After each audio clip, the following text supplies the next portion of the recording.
G'day guys, how's it going? Welcome back to the channel. My name is Sean and today we're going to be talking about wireless gaming. This is my long-term review of the setup that I've got behind me. This is all of the latest and greatest from Logitech. So if you like this video, hit the like button, get subscribed, and let's begin. So since about 2012, I have been pursuing and chasing the dream of the ultimate wireless gaming setup, and I think today I've finally gotten to the point where I'm happy to say that wireless gaming is now something that is awesome and it's great and it's not going away anytime soon. Going back to like 2012 and my journey, I was using things like the MX Wave bundle, which was like a ergonomic keyboard with something like the MX Master mouse. And that was not really meant for gaming. That was more for meant for those of you who are working from home or video editors, graphic designers, professionals, not really meant for gaming at all. But it was fun. It was on a 2.4 gigahertz spectrum. The latency was tolerable, and I personally didn't really have an issue with that particular setup. I guess fast forward now to 2020, where Logitech has been continuously stepping up and improving the wireless technology in their products with things like the Logitech Hero sensor and their Lightspeed technology, which now gives you 1 millisecond latency on things like their Logitech Wireless GPro mouse, their Logitech Wireless G613 keyboard, and a range of other mice and keyboards that they are bringing to the market every few months. So for me personally, I've always wanted and desired wireless products just simply for the fact that my desk space is quite often a multi-purpose workspace. It can be a place that I'm unboxing unboxing products for video reviews. It can be a place where I'm working alongside my partner.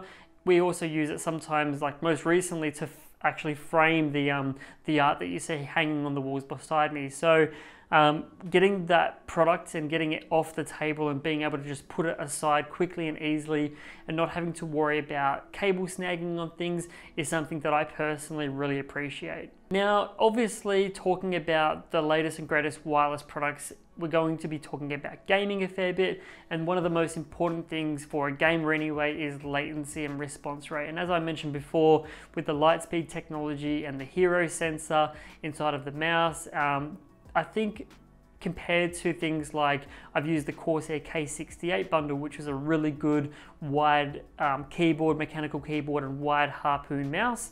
The experience there, going and comparing it to a wired setup to what I have behind me, is I can't even tell the difference. And a lot of gamers now are actually wanting to go down the wireless path. I think for them, it means that they might be able to get something a little bit lighter. They're not going to have to worry about something getting caught on like a mouse pad or on the back of their monitor stand.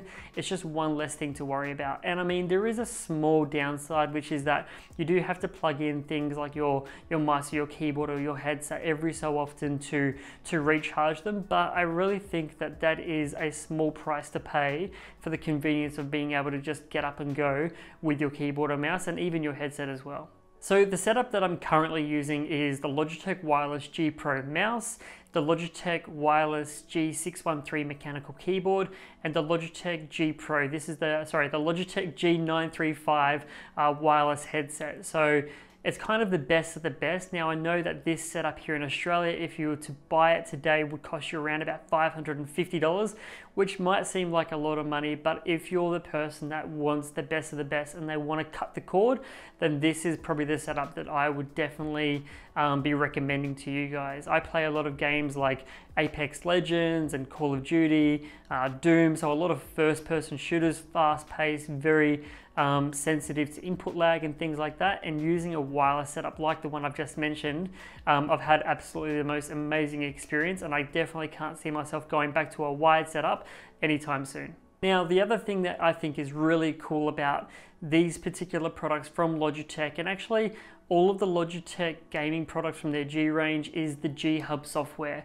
Your products I guess are only as good as the software behind them to allow you to customize the sensitivity, create macro shortcuts, customize the lighting and sound effects from the headset. So with their G Hub software, I think it's actually a really awesome piece of software that the competition maybe needs to take a closer look at, because with this one application, I can control the mouse settings, the keyboard, the headset, and it's all in one place. It's very, very simple to use. And I think the only thing that Logitech, if they're watching watching this might want to look at improving or adding on to their software in the future would be maybe a way to tell the battery level of your given product without actually launching the application. It'd be nice to be able to get those, I guess, notifications when you are running low during a game or during a stream or even just while you're working. So I think that's really the only opportunity Logitech has for the software. Otherwise, it's pretty much perfect.